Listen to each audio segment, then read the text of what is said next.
Hey everybody, I'm back with another countdown video, and today's topic is money. Everybody wants more money in RuneScape, and I'm going to show you how to get it with 10 easy methods that require almost nothing. All you high levels out there that kill Zora all day, every day, and make 10 mil cash money dollars an hour and don't understand us noobs and our methods, you should go ahead and click off the video right now, because these methods are for low-level players who don't have anything that are looking for some fast cash to begin their journeys into making the big bucks. With all that being said, let's just stare at this black screen for another 5 seconds until the color bars come in, preceding us on to the beginning of the actual video. Number 10, so we're obviously standing in the GE right now. There's no need to introduce that into the video. Here's what you're going to be doing. You're going to be buying jugs of wine for about 15 coins each, and look at that, you're still getting some money back. Anyway, you're going to withdraw these as regular items into your... My voice is cracking. Anyway, you're going to be withdrawing these as regular items and not notes into your inventory, and this is where the AFK comes in /botting, which you shouldn't do. Drink all the wines and get super turned up. Then once you have all the empty wine jugs, you're going to want to sell those back into the GE for 30 coins each, or 35 to 40 if you don't mind waiting overnight. But if you need GP quick, just sell them for 30, and sometimes they'll even still sell for even more than that. Started out with 1k, got 1.5k now, and the only thing left to do after everything is said and done is try to go rework on 40 attack for rune again. Good luck. Number 9, so what exactly is this method that literally requires nothing but at least 1,000 coins? The answer is buckets! I actually mean baskets. I was supposed to say baskets. Oh god. Anyway, north of Catherby at the farming spot, everybody knows this spot, you're gonna talk to Vanessa and buy her baskets for literally 1 coin each basket. Buy as many as you can. There's 500 in her shop by default, and when her shop runs out, Hop Worlds do it all over again, while banking, of course, at Catherby Bank. And when you feel like you've got enough, go to the GE, and don't be a tightwad, okay? I mean, nobody's gonna buy a basket for 100 plus coins each unless you leave it overnight. Then you might have a chance, but if you're really needing cash fast, knock those prices down a few notches, maybe like 50 to 70 coins each, and they should sell right away. Now, I started with 1k coins in my inventory, and now I almost have 3k. Number 8. Now, for this method, you have to at least have started Morning's End Part 1 to get to the bank at Letya, and you must have fully completed Regicide, along with its requiring quests as well, unfortunately meaning that you must have completed the Underground Pass too. Anyway, what you're going to be doing is you're going to want to grab yourself a teleporting crystal to get to Letya, or you can get an elf camp teleport, but you'll have to walk a little bit more than usual. Anyway, make your way to Iban's temple inside the Underground Pass and begin killing the disciples of Iban for their Zamorak robe. God damn it. Voice cracking. And begin killing the disciples of Iban for their Zamorak robes. These guys are only level 13, so if you can't kill them, you may want to go back to 10 or 9 and use those methods. Once you've got a full inventory, just make your way to Letya bank them, repeat the process, and once you feel like you got enough, go sell them at the GE and make bank. Number 7, the Gnome Restaurant minigame, and you need 42 cooking before you can actually do this. Now, before starting this, you're gonna need to talk to Gianger. He'll tell you that you gotta talk to his daddy for the food training and family friend Blueberry for cocktail training. Once you've done that, go back to Junior and get your order, but here's the trick. Do not take any order from this little dude except for orders that are being requested by Captain Ninto and Captain Derkin. If you get anything else, just say that you can't do it and he'll hopefully give you one of these guys.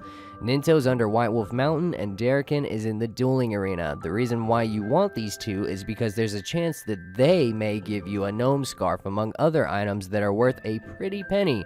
This method is entirely left to chance, unfortunately, but if you do get a gnome scarf, that's pretty much a free 700k. Number 6. For this method, you're going to want to have completed the easy tier for the Fremennik Achievement Diary. This way you can deposit items to your bank by talking to Pierre the Seer. Anyway, what you're going to want to do is go to Ursa's shop and buy the red and black cloaks. Those are the ones that sell the most. Buy them all, bank them, put your house at Releka so you can get back there faster, or use a scroll of redirection on a house teleport, and go back and repeat the process, hopping worlds if the shop runs out of capes, obviously. When you're selling them at the GE, you may want to bump the price down quite a bit, of course not going beneath what you spend on the capes because they're 325 coins each from Ursa's shop, but you might want to knock them down if you want cash fast, but if you're patient and wait, eventually they'll sell and you'll make a pretty decent profit. Number 5. This one is pretty simple and requires nothing except for a cash stack to begin with.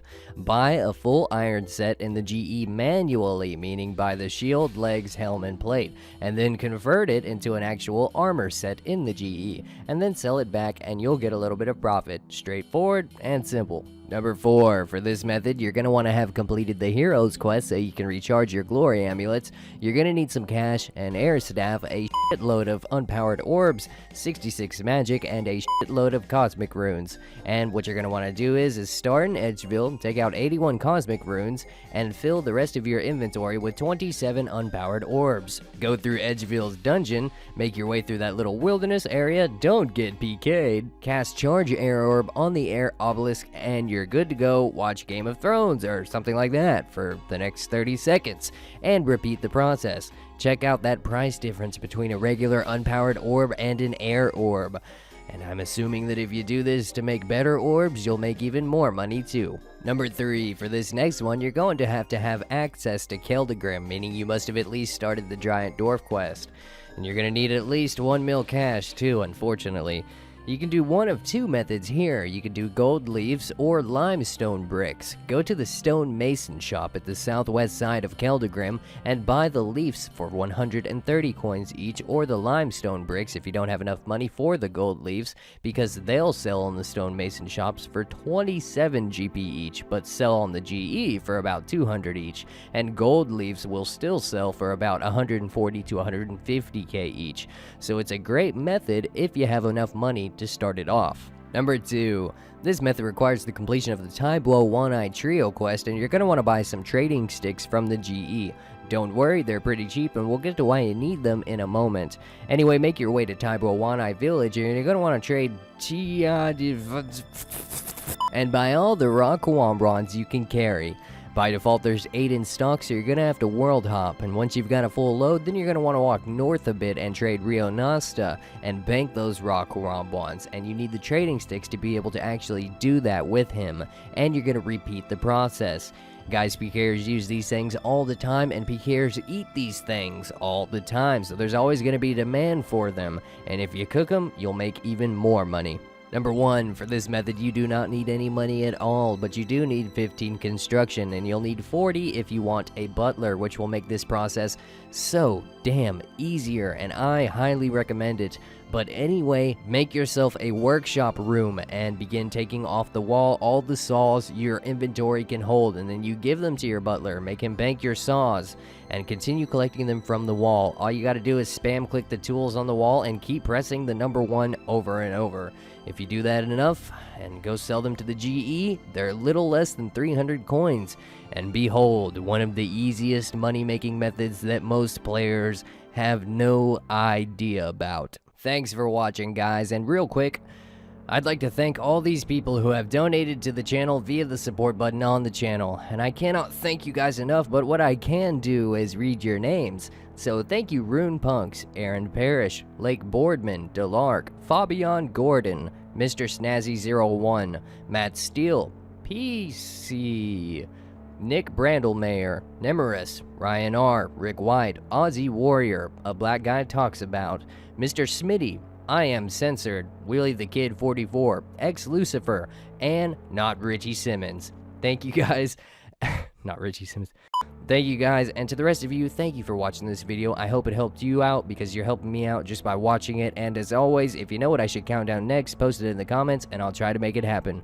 Be safe, and I will talk to you guys later.